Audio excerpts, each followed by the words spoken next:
යාළුවනේ, welcome to Dinu Diaries. අද ඉතින් මම හදන්නේ යන්නේ dumplings. බලමුද මම dumplings හදපු විදිහ. ඉතින් ඔන්න ඔය පේන විදිහට ඉස්සරවම පිටි ඩෝ එක හදාගන්න. පිටි ඩෝ එක හදාගෙන අපි පැයක් විතර වගේ පොඩක් වහලා තියෙනවා. ඒ අතරේ chicken chop කරගන්නවා, කැරට්, ඉඟුරු, සුදු ලූණු, ඊට පස්සේ ලූණු, මිරිස් ටික කපා ගන්නවා. ඊට පස්සේ අපි chicken එකට soya sauce, කැලි මිරිස්, ගම් මිරිස්, ලුණු කුඩු ටික එකතු කරගෙන හොඳට මේ විදිහට mix කරගෙන pan එකට දාලා පොඩ්ඩක් රත් කරගන්නවා. ඊට පස්සේ කැරට්, ලූණු, මිරිස්, ඉඟුරු, සුදු ලූණු ටික add කරගෙන අපි විනාඩියක් විතර ওই විදිහට ඊට පස්සේ අවසානයේදී ඔරිගානෝ ටිකකුත් එකතු කරනවා. ඒකෙන් සුවඳ, රසය ඒ ඔක්කොම වැඩි වෙනවා. ඊට පස්සේ අපි ඒක පැත්තකින් තියලා දැන් අපි යමු ඩෝ එක බත්තට.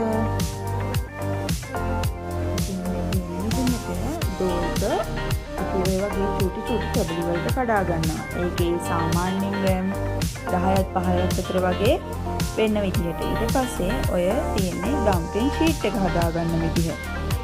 මේක හරිම ලස්සන වැඩක්. හැබැයි අපිට මේ විදිහට මට නම් හැඩේ ආවේ නැහැ. මට පුළුවන් විදිහට මම ඒක හදාගත්තා. බලන්නකෝ ඉතින්.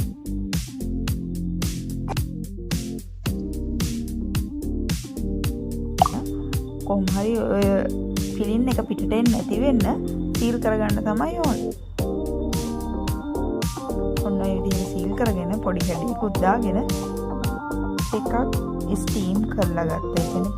ඒ කියන්නේ pan එකට ඔය අපි හදාගත්ත ඩම්ප්ලින්ස් ටික තියලා වතුර චුට්ටක් දාලා ඔය විදිහට තැම්බෙන්න තියලා ඊට පස්සේ අපි සෝස් එක හදාගන්නවා. ඒකට සෝයා සෝස් එක දැම්මා. ඊට පස්සේ chili oil එක ඇඩ් කරා.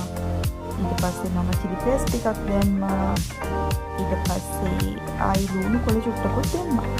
ඊට පස්සේ මේක හොඳට මික්ස් කරගත්තාම ඩම්ප්ලින්ස් කන සෝස් එක හරි. ඊට පස්සේ ඉතින් මම බලාගෙන ඉන්න බැරි හින්දා ටක් ගාලා ගත්තා. ඔය විදිහට ඔය ස්ටීම් කරපු සෙට් එක ඔය විදිහට අරගෙන පස්සේ බලන්න තමයි තියෙන්නේ. ඕකේ ඔතෙන්ටික් රස නෙමෙයි.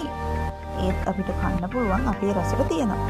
ඔය විදිහට සෝස් එක දාගෙන ඉතින් අපි කෑවා. ඔය තියෙන්නේ pan එකේ බදගෙන ගත්ත ටිකක්. ඊට පස්සේ ඉතින් අපි සෝස් එකත් එක්ක කමු. හොට් රසයි. ඔයාලා try කරලා බලන්න. අතට මේක හරියට ඉතින් හදා ගන්න පුළුවන්.